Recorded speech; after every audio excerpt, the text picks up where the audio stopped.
So to fix this problem, you have to head straight to your phone menu and try to search for your settings app.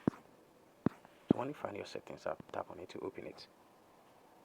After that, what you have to do is to search for app list or apps or app or apps and notification or apps and preference. So tap on it, it's all the same, but it depends on the device.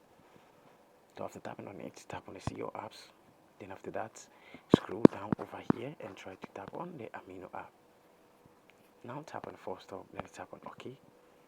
Tap on permissions and make sure every permission is allowed over here. And as you can see, no permissions denied. So you don't have to let none of them to be denied. Tap on notifications and make sure this show notification is staggered on like this. After doing this, go back and tap on storage and cache. Tap on the clear cache. Now go back and tap on mobile data and Wi-Fi. Make sure the background data is turned on.